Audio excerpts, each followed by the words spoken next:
it's not really that I love speaking. I love the introductions. It's like Al Borovoy when he used to speak, and he'd hear these wonderful introductions of himself, and he would say, "Oh, I can hardly wait to hear what I'm going to say." You know, it didn't sound like him. Anyways, it's very nice to finally meet Laura, and I'm actually a fan of Laura's and have been for some time. She's feisty and she's brave, and she's got a lot to do. She's full-time working and a mother of 3 kids, and I think it's great that you put time aside for a cause that you believe in. This is impressive to me. There's people here I admire, Kathy and Arnie and Vardit, and people that actually, not for money, not for anything, it's for stuff they believe in. So I feel I'm truly amongst friends and people who really know what the stakes are. The big stakes, the little stakes, and know that if you don't start with the little stakes, the big stakes will overtake you. So for all those who are fighting the good fight, and some at considerable cost to themselves, and I would say at considerable risk too. Kathy, Arnie. This one's for you. I feel this is kind of a formal address for such a nice, intimate crowd, so you'll have to bear with me. I have a lot of things I want to say. This is an adaptation of a lecture I gave last month at McGill University. Believe it or not, at McGill University there is a course called The History of Conservative Thought. It's a little oasis in a desert of non-diversity. And the person who taught the first year is Tasha Curidan, who then went on mat leave and is now at the National Post on the editorial board. And her successor, teaching it, is Adam Daifala, who also writes for the National Post and used to be on the editorial board. Boy, is this an incestuous group or what? Small country Canada, isn't it, when you get down to the nitty-gritty? Anyways, what I'm going to do is I'll talk about the main themes. This was originally an hour lecture, which I've adapted, and there were a lot of examples I gave that took up at least 15 or 20 minutes of my talk. I don't want this to be an hour talk. I think that's way too long. I'm going to go through and I'm going to tell you what I'm skipping over. So if you want to ask me about it later, I'll be happy to fill in those examples. I'm going to begin by taking you way back in time to my own university education, which I have shared that space and time with several people who, by the way, I didn't know were going to be here tonight, and especially Cy. It takes me back.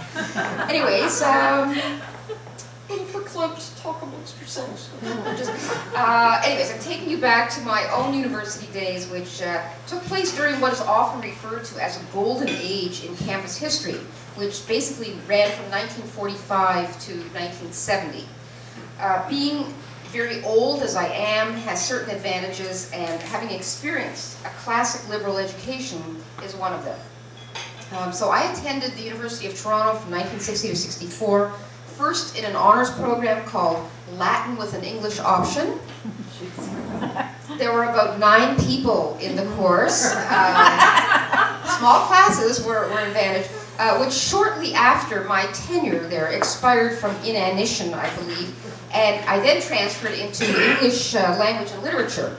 I was a member of University College, one of the 4 arts colleges, the others, as you probably know, Trinity, St. Michael's, and Victoria, which alone, University College, was unaffiliated with any church and became the natural home for Jews and other diverse groups, although in fact, at that time, Jews were the diversity in town. At the time that I went, perhaps 8% of high school students went on to university. Today, basically anyone who wants to go can and does go.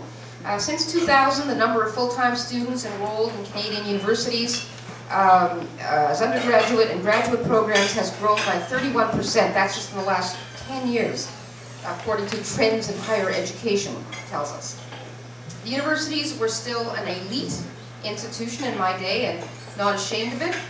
Entrance was based strictly on academic merit, and standards were high. Of the 8% of Canadians that went to university, I would guess that perhaps 25% were women. And of the women who went to university, I would say that a mere fraction had plans for any particular career or any career rivaling the ambitions of the men.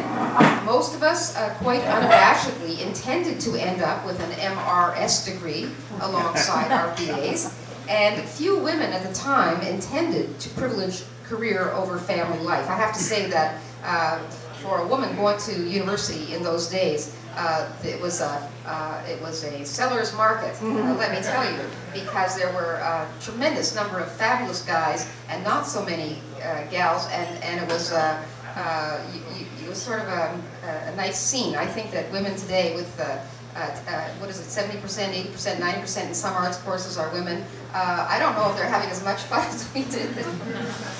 Naturally, a feminist would be very shocked and deplore my attitude. That would be a revisionist take on the situation. Since I have to tell you that homemaking was once an honorable profession, and I considered that we women had the best of all possible worlds, because if I had had to think about a career and supporting myself, I might not have chosen literature as my subject. I chose literature because I loved literature. And I had a very pure motive at university, and I think I was a pure student of what a classical liberal education is supposed to be. My 4 years as an undergraduate were a pristine intellectual indulgence. In many ways, the most privileged 4 years of my life. In honors courses, no classes were ever larger than perhaps 35 students, and our tutorials with professors, not with TAs, often conducted in their offices with 10 or 12 of us around a conference table. So universities were elitist, and honors courses were even more elitist. But then, because of the post-war baby boom, the government was flinging money at the universities for their expansion, and there was plenty of money available to hire the cream of the academic crop from the US and Britain. As a result, my professors were the most widely respected in their field. Nobody in Canada can boast of having received a better grounding in his or her discipline than I did. The best part of all was that my education was not politicized in any way. I can't tell you what the politics of my professors were, because they never spoke of their personal leanings in class. All discussion was centered around objective learning of the subject at hand. As for the famous patriarchy that supposedly excluded or trivialized women, all I can say is that in my 6 pre-feminism years at university, I was never made to feel in any way different from my male peers. I was never talked down to by a single professor. At that time, in 1961, 11% of the faculty were women. Today it is 22%, but most PhD candidates in the humanities are women, so in a few years, the numbers will doubtless be equal. I won a major fellowship in my graduating year, and I say that not to boast, but simply to remark that many male students contended for that prize, and I was not overlooked. So thankfully, I can also say it was not a case of affirmative action, in which case the prize would be meaningless to me. So, okay, so much for my experience. Short years after I graduated, the university as a site of higher learning underwent a radical transformation, along with all other public institutions, as a result of the countercultural revolution of the late 1960s, short years after I finished my education. So young people today are enjoying, if that is the word, the fruits of that revolution. I feel lucky to have escaped the turmoil of the late 1960s. I will remember the occupation of presidents' offices, the plundering and vandalism of faculty offices, and even horribly the burning of books and scholarly papers. And people of my age will remember the shocking images of, in Montreal, of Concordia University students throwing blizzards of computer papers out of windows in a 1969 riot sparked by the university's mishandling of racism allegations against a professor at the school. What is the purpose of a university? The counterculture of the 1960s drew a bright line between all past understandings of what universities were for and the present understanding.